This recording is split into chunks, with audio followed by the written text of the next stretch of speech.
بچے کے کان میں آغا سیستانی کے نزدیک پہلے ہی دن اذان و اقامت کہنا ہے، سیدھے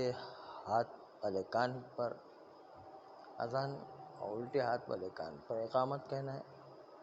یا ابھی ناف لگی ہوئی ہے، بچے کو بھی ناف سے جدا نہیں کیا گیا، تبھی جو ہے وہ اذان و اقامت کہہ دینا ہے۔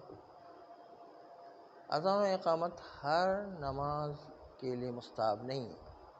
بلکہ صرف روزانہ کی جو نماز یومیہ ہے اس کے لیے اذان و اقامت مستحب ہوا کرتی ہے۔ باقی جتنی بھی واجب نمازیں ہیں،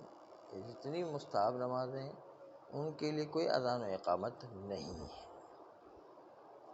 ہاں البتہ عیدین کی نماز، عید قربان، عید فطر کی نماز، اس میں الصلاۃ الصلاۃ الصلاۃ 3 مرتبہ کہیں گے اگر جماعت کے ساتھ نماز برپا ہو رہی ہے تو۔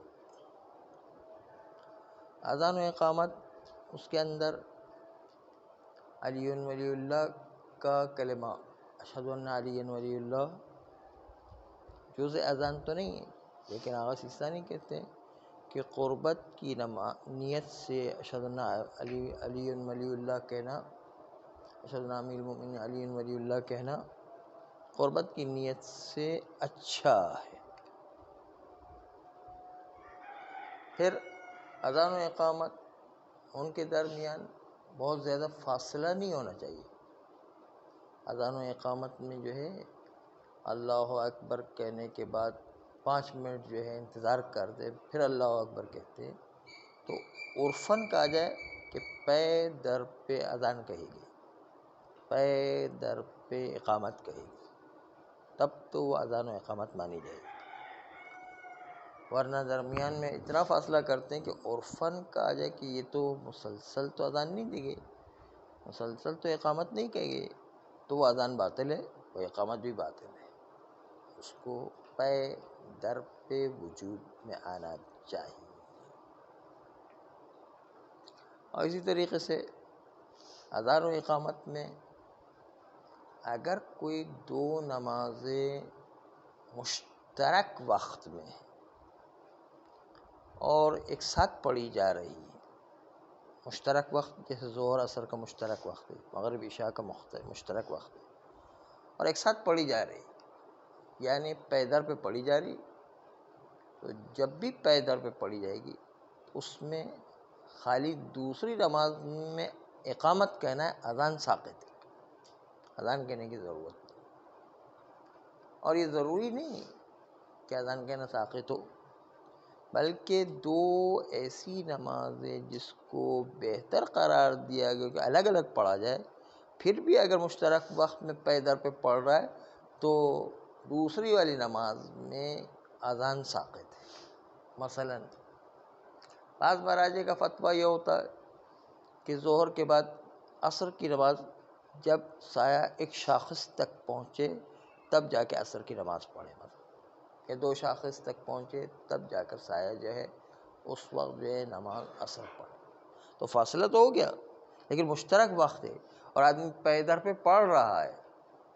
پے در پہ پڑھ رہا ہے، اگرچہ کہ بہتر ہے الگ الگ پڑھنا، لیکن پے در پہ پڑھ رہا ہے اور مشترک وقت ہے دونوں کا، تو اذان و اقامت میں دوسری نماز میں اذان ساقط ہو جائے گی۔ اس طرح عرفہ کے دن اور مشعر الحرام کی رات، عید کی شب، عرفہ کے دن حتیٰ اہل سنت بھی وہ ظہر عصر کی نماز ملا کر کے پڑھتے ہیں، وہ جو ہے ان کے اپنے فتوے کے اعتبار سے بھی عرفہ کے دن ظہر و عصر ملا کے پڑھی جاتی ہے۔ اس طرح مشعر الحرام میں جو مزدلفہ کہلاتا ہے، جو عید کی شب نماز مغرب عشاء کی پڑھی جاتی ہے، وہ بھی ملا کر کے پڑھی جاتی ہے، مغرب عشاء کی ملا کر کے پڑھی جاتی ہے۔ تو چاہے آپ یہ دیکھیں کہ دونوں کو جدا جدا کر کے پڑھنا بہتر بھی بعض مراجع کے نزدیک ہو، پھر بھی اگر ساتھ پڑھ رہا ہے کسی بھی وجہ سے، یہاں تو ساتھ پڑھنا لازمی ہے، یعنی حتیٰ اہل سنت بھی لازمی مانتے ہیں کہ ظہر اثر ساتھ پڑھی جائے، مغرب عشاء ساتھ پڑھی جائے، لیکن جو علیحدہ علیحدہ پڑھنا بہتر بھی سمجھتے ہیں اور مشترک وقت میں ایک ساتھ پڑھ رہے ہیں، تو دوسری والی نماز میں